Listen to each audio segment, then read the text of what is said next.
अस्सलाम वालेकुम, मैं हूं एम बी वेबर। आप हमारा चैनल का आज न्यूज़ देख रहे हैं। पीटीएम के सरबराह मौलाना फजल रहमान ने मरीम नवाज़ की 26 मार्च को नेब में पेशी के वक्त पीटीएम की जमायतों को वहां पे मौजूद होने का कहा था। तो सवाल ये पैदा होता है क्या पीपल्स पार्टी के कारकुनान 26 मार्च को नेब ऑफिस में मरीम नवाज़ की जो हाज़ुरी के मौके पे वहाँ पे मौजूद होंगे या नहीं होंगे, ये एक सवाल है। और पीपल्स पार्टी ने चेयरमैन सेनेट के इंतखाबात को इस्लामाबाद हाई कोर्ट में चैलेंज किया है। आज हम इस पे बात करेंगे। इससे पहले जो दोस्त हमारे चैनल पे नए आए हैं वो इस चैनल को सब्सक्राइब करें ताकि हमारी आने वाली हर वीडियो उन तक जल्द से जल्द पहुंच सके।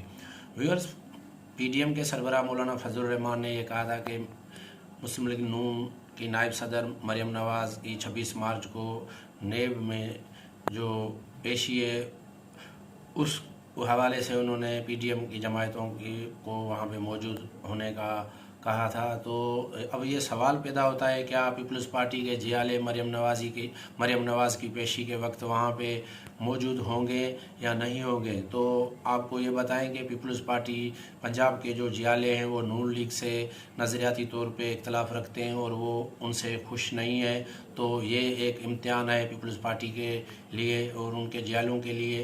तो इससे भी ये पता चल जाएगा कि वो फजल रहमान की जो पीटीएम के सरबराह है उनकी बात मानते हैं या वो नहीं मानते, और वो मरीम नवाज़ की नेब ऑफिस में जो है आमद के दौरान वहाँ पे मौजूद होंगे या नहीं होंगे।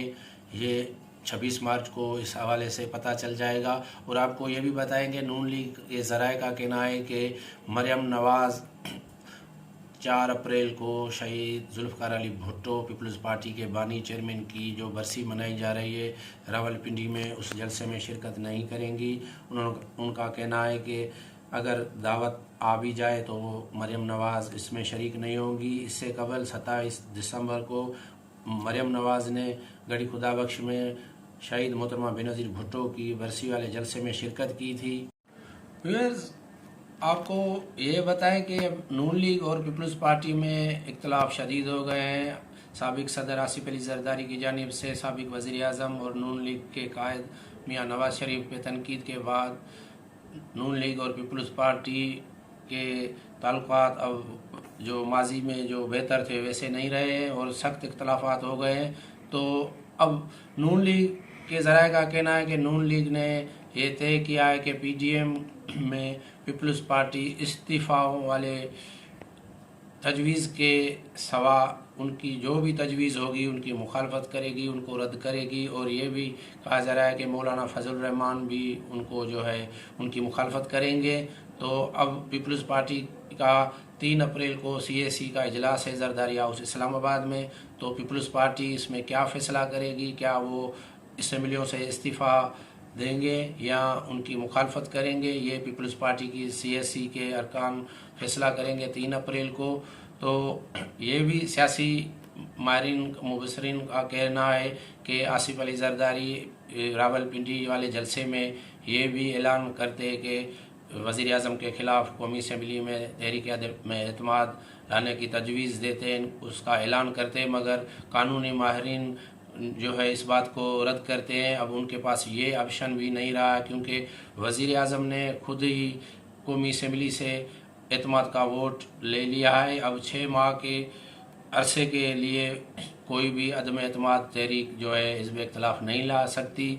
तो पीपल्स पार्टी के पास अब ये ऑप्शन भी जो है वो नहीं रहा है इस्तेमाल करने के लिए। तो अब पीडीएम में वापस आने के लिए वो इस्तीफ़ा देने का ऐलान करते हैं या नहीं करते हैं। अगर करते हैं तो वो वापस आ सकते हैं, अगर नहीं करते तो पीडीएम सरबराह ने ये कहा था कि 9 जमायतें लॉन्ग मार्च के लिए तैयार हैं। और ये ज़राए का कहना है कि मौलाना फजल रहमान और नून लीग की क़यादत ने पीपल्स पार्टी की हर उस तजवीज़ की मुखालफत करेंगे जो इस्तीफ़ा वाली तजवीज़ के जो है बरक्स वो पेश करेंगे। तो व्यूअर्स, आपको ये भी बताएंगे पीपल्स पार्टी ने चेयरमैन सेनेट की इलेक्शन को इस्लामाबाद हाई कोर्ट में चैलेंज कर दिया है। सैयद यूसुफ रज़ा गिलानी के वकील फारूक एच नाइक ने दरख्वास्त दाखिल دائر کی ہے اور اس میں انہوں نے موقف اختیار کیا ہے کہ سید یوسف رضا گیلانی کے 7 ووٹوں کو غیر قانونی طور پہ جو ہے مسترد کیا گیا تھا، لہٰذا ان ووٹوں کو مسترد کیے جانے کو کالعدم قرار دیا جائے۔ تو اب دیکھنا یہ ہے کہ عدالت کیا اپنا فیصلہ سناتی ہے۔ تو ویورز آپ کو یہ بھی بتائیں کہ پیپلز پارٹی کے چیئرمین بلاول بھٹو زرداری نے جماعت اسلامی کے سربراہ مولانا سراج الحق سے ملاقات کی ہے اور ذرائع کا کہنا ہے کہ سینیٹ میں قائد حزب اختلاف جو ہے پیپلز پارٹی اپنا لانا چاہتی ہے، اس حوالے سے انہوں نے جو ہے جماعت اسلامی کے سربراہ سے ملاقات کر کے ان کا جو ایک ووٹ ہے وہ حاصل کرنے کی کوشش کی ہے اور پیپلز پارٹی نے ANP اور BNP مینگل گروپ سے بھی جن کے 2 سینیٹرز ہیں ان سے بھی جو ہے وہ حمایت حاصل کرنے کی جو دعویٰ کی ہے۔ اور اب یہ جو ہے دیکھنا ہوگا کہ پیپلز پارٹی چیئرمین سینیٹ تو نہیں جتوا سکی سید یوسف رضا گیلانی کو، اب وہ سینیٹ میں قائد حزب اختلاف اپنا لانے میں کامیاب ہو جائے گی یا نون لیگ جو ہے وہ اپنا قائد حزب اختلاف کامیاب کرے گی، یہ آنے والے وقت میں پتہ چل جائے گا۔ جو دوست ہمارے چینل پہ نئے آئے جنہوں نے یہ چینل سبسکرائب نہیں کیا ہے وہ اس کو سبسکرائب کریں، لائک کریں اور شیئر کریں۔